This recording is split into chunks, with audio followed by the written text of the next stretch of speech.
Hi guys, welcome down to another Finch Friday, answering your questions which have been submitted during the week. And again, today was another kind of a general one, anything goes. So let's just delve straight in there. I've not looked through them yet, I don't know what to expect, but it seems it's you guys, a lot of fun, frolics and informative stuff, I'm sure. Okay, Paul Bannister, question, is there such a thing as an impossible putt? Can they be found on a regular green? Not really. Any putt's holeable. It has to be. You know, there's no way a putt cannot be unholeable, from my recollection. There are a few odd ones that you get if you're kind of out practicing. You hit a putt, you pull it back and have another go, and you seem to hit it on different lines, but it ends up in the same position or something like that. There are anomalies, but nothing's impossible. Nothing is impossible. It's going to be a very quote-related Finch Friday, this, I think. Mario D, here's my Finch Friday question. Hashtag cheers from California. Well, thank you from Preston. Who should be using a low spin driver? High swing speed player or vice versa? I use a I-25 ping, and when I don't catch it correct, it just drops out of the air. So this is a good question. Low spin drivers where the CG is moved further forward to reduce backspin. It's a very good weapon for people who tend to hit the ball quite consistently around the middle of the club, but who also hit slightly up on the driver as well. What you really want to get to maximise the amount of distance that you get is an angle of attack with the driver which is ascending, so going up through the ball, so you're hitting up, increasing the launch angle whilst decreasing the spin. As a general rule, what fitters tend to go for is something like 17,000 spin at a 17-degree launch. Now, it can be different for different people. If you're hitting a driver and you're not consistent with the strike, so your heel or toe or bottom, whatever it might be, the further forward the CG is, the less forgiving that driver is going to be. That's why Ping is so successful with the drivers they brought out, especially the G30, because whereas manufacturers were pushing weight further forward, which was getting potentially a lot more distance for people, like the M1 and the SLDR, you know, fantastic drivers, what Ping did, they just brought the CG further back, and for most people, that worked better. Don't get too preoccupied in getting a low spin driver if you're not consistent at delivering that club into impact. You're probably going to be better off getting a higher spinning driver, which is a little bit more forgiving. But, as always, the general rule and something I do always say, get yourself fitted. Chris Babb, seen any good tech yet? I think this is about the PGA show, those there.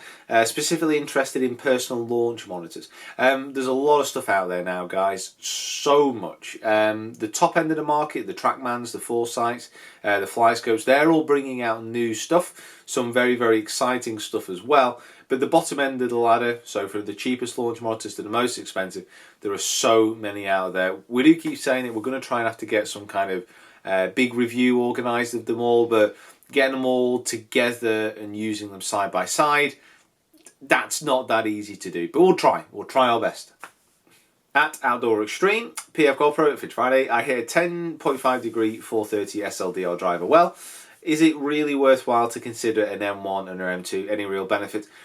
It's impossible for me to say without seeing the numbers that you hit. Now, obviously, if you switch over from the SLDR to the M1, and he goes 20 yards further with the M1, you know, it might be worth it, but I don't know. It's impossible for me to tell. What I would say is that the M1 and the M2 are much more forgiving than the SLDR. The SLDR was a fantastic driver that really pushed the low, the forward centre of gravity forward, a low spinning driver much further forward.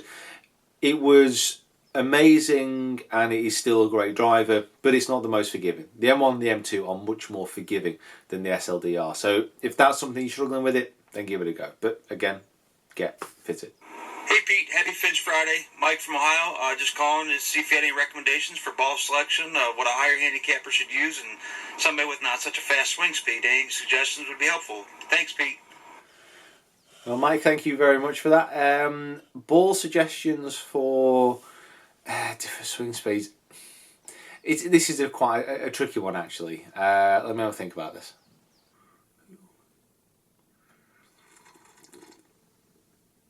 So different balls for different handicaps. I don't think that really exists in many respects, because if you have a very high handicapper who just cannot make contact with the centre of the club, really inconsistent, it's not really going to make that much of a difference what they use. So something like a Shrixum AD 333 is a very good ball across the board. It's pretty consistent, decent distance, okay spin numbers, and that'll do for a lot of people, especially this time of the year in the middle of the winter. The difference between playing an AD 333 and a Pro V, for example, this time of year with the green so soft, I don't even know if it's going to make that much of a difference, to be honest. But it's tricky. It is tricky because let's say a 36 handicapper opted to play with Pinnacles, which are a cheaper end of the market. They're not going to scuff up very quickly, and if you lose one, it doesn't matter. But then if they play with a Pro V1, the Pro V1 is obviously a much better ball. However, if you're going to be losing one every few holes, it's going to get very, very expensive. There isn't really a right answer. I mean, you can pretty much self-medicate to some degree.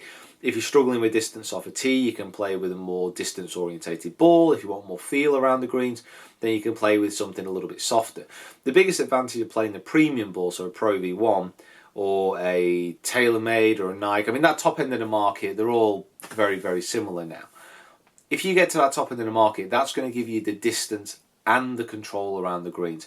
As you go towards the bottom end and as you play lesser balls, what will happen is you'll get still good numbers in one aspect, so either distance or spin, whatever you might want to do, but then the whole round package is a lot lessened. So it's difficult again for me to say, but what I'd say is experiment with lots. There's so many balls out there, but the top end of the market will suit anyone.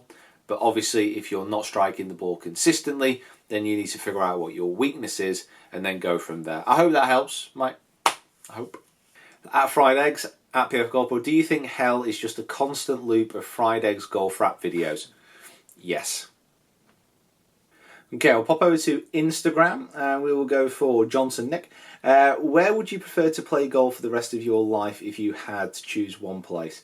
The US or the UK? Ooh, wow. The UK with US weather. It has to be.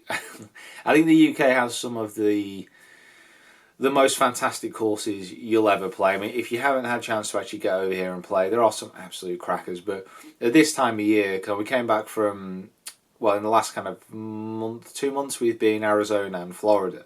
And, well, Dubai kind of before that. And to play there with the weather that they have, and to come back to the UK when it's almost, literally at times impossible to get out and play, it's a bit of a killer. It is a bit of a killer. But, I mean, the UK is home. It's got some amazing courses. And it's a brilliant place to come play. So if you've not had the chance already, put it on your bucket list. Get over here and play some of these courses. They're amazing.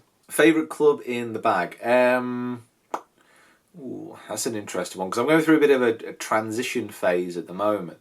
I'm really enjoying actually using the new G3 wood, which is an odd one because I don't tend to really use my 3 wood that much, but it's quite a strong loft that I've got it in 14 degrees, and off the tee it's really working as a really good effective second weapon, especially downwind. So I'm really enjoying using that. Favourite club at the moment? I'm not sure. Maybe my 52 degree wedge, just to be controversial. Jason Kaz, what do you and Rick do with all the extra clubs that you're sent? Well, especially Rick more than me. What we tend to do is keep them in the academy so people can use them when they come down for lessons. It's a nice kick sometimes when people can have a go with 4 or 5 different drivers. Snorkel 974, if you could play a 4-ball with anyone dead or alive, who would it be and on what course? Although I've no idea what it would kind of be like to play, I'd obviously say Augusta because that's kind of the one course that I think I'm likely never to ever play on. So I'll definitely say Augusta. People dead or alive to play with. Well, I'd go all golfers. Although there are probably lots of other people that when I come around to think of it, I'd like to play with as well. But just specific golfers, I'd go Sam Snead, Ben Hogan, and probably Tiger, but that's liable to change. I'm very fickle. JK Martin 90, TPC Scottsdale or Lake Nona? Oh, wow. I would say they're very, very equal to play. I think I had more fun at Scottsdale, but I think I just played better, but all the grandstands were up, so it was incredible. But as somewhere to live, for Lake Nona, what a place. So jumping over to Facebook, So jumping over to Facebook, Jay O'Reilly, hopefully it doesn't happen, but if you make the Open and Rick doesn't, or vice versa, who would you caddy for one another? Thanks for the online lesson, Pete. Greatly appreciated. Hashtag cack-handed. Yes, Jay, it was very good to hear your online lesson as well. I mean, listen, the chances of me and Rick making it to the Open are exceptionally slim. So if both of us make it through, that would be absolutely incredible. If one of us makes it through, I don't think we'll caddy for each other, just simply because I know Rick, for example, has Rob Potter caddying for him most kind of competitions, and he's going to be caddying for him during the qualifying stages. So imagine how gutted Rob would be, for example, if Rick made it through, and then all of a sudden I was caddying for him and not Rob. That'd just be massively unfair and horrible. So whoever we kind of get to caddy for us over the qualifying would probably kind of caddy for us in the main event as well. Although I think I'd probably be, say, Rick's coach for the day to get me in behind the ropes, but no, definitely wouldn't caddy for each other. Martin Royal, Peter, I have lost my swing. I have gone from shooting in the mid-70s and the odd under par round to shooting 90. I'm still chipping and putting like usual, but off the tee, no matter if driver through or rescue, I have gone. Been teeing off with a 6-iron and scored my best round last from 12 on the range. I last night hit 49 of 50 perfect, 290 plus drives, but on the course, feel good, but slicing, snap hooking, even duffing, help, question mark. Wow, Martin, that is rough. That's really rough. It is a horrible feeling. If you've never gone through the feeling of playing well, practicing well specifically, but then getting on the course and just not being able to hit it, and certainly the feeling of losing the swing, it is difficult. But you've kind of summed it up in your own kind of words there, because there's obviously nothing wrong with you technically. You know, if you're on the range and you can hit the ball very, very well, and it can go down there and you're comfortable on the range, it's obviously a mindset issue. Something is going wrong on the course in between your ears. That's what you need to work on. That's what you need to isolate on. And actually going to the range and working hard, hitting lots of balls, it probably won't do you that much good. You need to figure out what's going on and what's changed in your mindset to actually encourage this high scoring little run that you've gone on. Probably what I'd ask is, have you gone to see a pro? Have you had a playing lesson? Have you had someone go around with you? Because that's always an insight, to see yourself through someone else's eyes sometimes, especially with a situation like this, could be invaluable. So get a playing lesson. That's probably what I'd suggest, really. It's obviously hard for me to tell, I'd say at a distance, but you can't be that far away. You don't lose a golf swing. Golf swings aren't lost. It's confidence, it's the way that you're thinking about it. That's what gets lost. So don't despair, get yourself a playing lesson and try and figure it out. It's a mental mindset issue. It is not a swing issue, I guarantee it. Okay, so final question, Harrison Linney. Hi Peter, I've recently been given a space at a golf college, and yes, it is called the golf college. They advise me to put down the clubs and make sure I get my GCSEs, but I find it so hard because I'm addicted to the game. What do you recommend, e.g. maybe a timetable? I went to a golf college and I needed to get certain grades to get in. My grades that I needed weren't exactly taxing, so I was able to get in pretty easily, really. I've got to be honest, if you want to go to a golf college and you need certain grades, then that should be enough motivation in itself. You need to set your goals appropriate to what you want to achieve. So if you want to get in this golf college and you need to bring certain grades up to scratch, then you're going to have no choice but to put down the clubs and work on those areas of your game. And there's no real way around that. You need to be disciplined enough and structured enough to be able to get your work in. It's not easy. Certainly at school, I wasn't the most kind of academic. I didn't enjoy school, I've got to be honest with you. But I was able to kind of put into perspective what I wanted to do long term. So as far as putting the clubs down for a bit and doing a little bit of work, it wasn't a massively hard decision. So if that's what you want to do, then just get ahead and do it. Timetable wise, yes, that will work. It's very important to, if you want to be a golfer, you want to be a pro golfer, if you want to be a teaching pro, whatever it might be, you got to treat it as a job, a full-time job. Now, full-time jobs, they have rotas. Well, not for me, I'm self-employed, I can make my own up, but I still do it. It's rotas, it's giving yourself time management, it's writing stuff down in an order and a list of which you want to do it. So yeah, by all means make yourself a timetable, but prioritize what you need to do. Don't wimp out of doing work and going to play golf, because at the end of the day, that's easy. Anyone can say, I'm not doing this work today, I'm going to go play golf instead. Anyone can do that, but really long term, is it going to get you what you want? That's what you should be thinking of, and that's what should give you the motivation, in my opinion, anyway. Right, that's it. Guys, thank you so much for watching. I don't know how I was ending that. I was getting really into that. I thought I'd cut myself short. Anyway, thanks for watching. Subscribe as always. Follow. Yeah, well, I've already said all that. I'll see you soon. I'm going to go get a coffee. God.